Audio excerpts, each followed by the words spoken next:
먼저 저희 댓글에 꾸준하게 질문들이 꾸준하게 계속 네. 올라오는 질문이 하나 있다 네, 하더라고요. 이제 이 고환이 두 쪽이 있다 보니까 네, 네. 왼쪽과 오른쪽을 비교를 하는 네. 상태가 되고 이게 정상인지 뭐 비정상인지 이렇게 질문들이 많이 올라오거든요. 네. 청소년 그쵸. 시기이지 않을까 아무래도, 싶은데요. 네, 관심 많을 네. 때니까 고환 안에 이제 정자를 생성하기도 하고 우리 남성 호르몬을 만들기도 하고 고환이 가장 대표적으로 두 가지를 하거든요.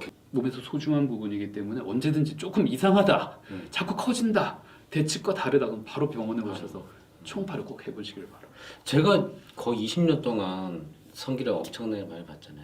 근데 고환이 똑같은 사람이 한 명도 없어요. 그렇죠. 네, 조금씩 차이는 네. 있거든요. 네, 네. 근데 이제 지금 이제 이렇게 말씀하시면 다르네? 바로 병원 오신 분들이 많을 것 같은데 네. 지금 원장님 말씀하시는 거는 이게 차이가 엄청나게 좀 큰 많이, 차이를 네, 말씀하시는 아니까 거죠? 우리 얼굴도 그렇잖아요. 반 딱 나눠서 보면 네. 이게 눈 모양이나 이런 게 좀씩 다르거든요. 네네. 고환도 사실 똑같을 수는 없습니다. 이전에는 크게 같았는데 한쪽이 좀 자꾸 커지는 것 같아요. 가장 대표적으로 고민해봐야 될 게 처음부터 이게 나오면 좀 그런데 고환암입니다. 아, 네. 고환암의 경우 가장 이렇게 호발하는 연령대가 네. 청소년입니다. 그러니까 특히 20대 초반 한쪽 고환이 계속 커져요. 네. 근데 중요한 건 전혀 아프지 않습니다. 고환암 같은 경우는 또 재발이 또 약간 있는 암입니다. 그럼 반대쪽으로 넘어가는 네, 거? 그래서 재발을 막기 위해서 항암 치료를 하면 네. 반대쪽 고환이 이 정자를 만들어내는 능력이 급격히 떨어질 수 있어요. 그러면 빨리 정자를 채취해서 그 보관하는 우리 정자은행 이렇게 뱅킹을 하고 이렇게 하는 경우도 있는데 참 안타까운 그런 일이 많죠. 두 번째로 같은 연령대 네. 청소년 중에서 또 고환이 한쪽이 좀 크다.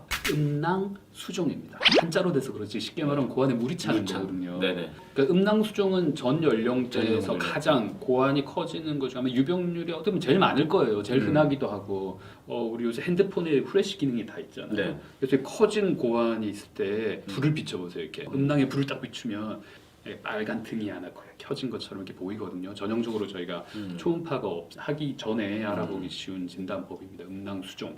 뭐 1살, 2살, 3살. 아, 완전 애기 때네요. 애기 때도 많이 옵니다. 막 놀 때 보면 네. 이렇게 커져 있고 또 잘 때 보면 또 작아져 있기도 하고 크기 변화가 있으면 거의 음낭수종이라고 보시면 돼요. 줄었다가 늘었다. 네네.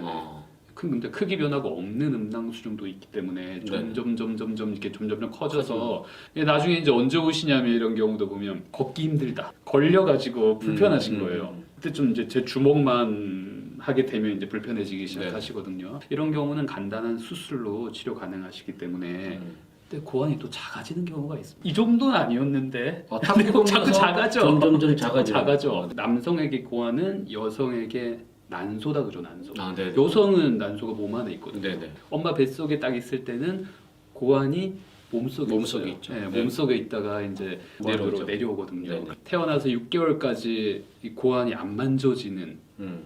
아이가 있습니다. 안 내려오는 거예요. 크면서 저절로 내려오기도 하거든요. 그래서 이런 거를 잠복 고환입니다. 이게 또 좀 안타까운 게 태어났을 때부터 생기는 질환이기 때문에 아무리 늦어도 1, 2년 사이에 교정을 해줘야 제대로 자랍니다. 고환 우리 애들 어렸을 때 보면 할머님들이 그 남자애는 그 밑에 벗기고 키워야 돼 시원하게 그런 얘기 하잖아요. 그러니까 고환이 밖에 나오는 이유는 몸속에 있을 때보다 체온이 온도가 한 2도 정도 낮기 때문에 온도가 낮아야 정상적으로 이 정자 생성이나 이런 게 잘 되거든요. 근데 이게 이제 고환이 몸속에 들어가 있다. 오랫동안 있게 되면 고환이 이제 자기 일을 잘 못합니다. 뭐 5분의 1, 뭐 6분의 1 정도 작아져서 뭐 5mm, 1mm 정도 이렇게 흔적만 남아 있는 경우가 있거든요. 그러면 한쪽은 정상이면 임신할 수 있겠네요. 그쪽 한쪽이 정상이라면요. 그래서 이런 경우 또 그렇잖아요. 인공 고환을 넣거나 뭐 이렇게 하기도 합니다. 작아지는 경우 가장 유병률이 또 많은 질환 중에 하나입니다. 특히 왼쪽 고환이 오른쪽보다 작다. 그런 경우에는 정계정맥류라는 질환이 있습니다. 하지정맥류 아시죠? 다리 종아리 뒤에 이렇게 막 혈관 늘어나가지고 지렁이처럼 되신 그렇게 왼쪽 고환 위에 정맥들이 늘어나는 경우가 유병률이 15%나 됩니다. 근데 혈관들이 고환을 감싸고 있는 거예요. 그러면 고환이 점점 작아집니다. 불임의 남성 요인 중에 가장 많은 게 바로 정계정맥. 그래서 이런 경우에는 정계정맥류 교정술을 하시면 또 다시 정자 능력이 조금 좋아져서 임신 능력이 올라오기도 합니다. 이렇게 두 가지 질환이 있겠습니다. 그러면 지금 바로 바지속에 손 넣어서 출혈이 정상인지 고환이 정상인지 확인해 보시고 네. 뭐 걱정이 있거나 이상하다 네. 싶으면 혼자 고민하지 말고 또 네, 네. 병을 키울 수 있으니까 네. 오시면 그러면 오늘 고환의 질환, 그런 고환의 통증, 고환의 모양에 대해서 알아봤고요. 더 궁금한 점 있으면 아래쪽에 댓글 달아주시면 저희가 충실하게 답변 드리도록 하겠습니다. 오늘 좀 여기까지 하도록 하고요. 네. 다 좋은 답변 감사합니다. 감사합니다. 네, 감사합니다. 감사합니다.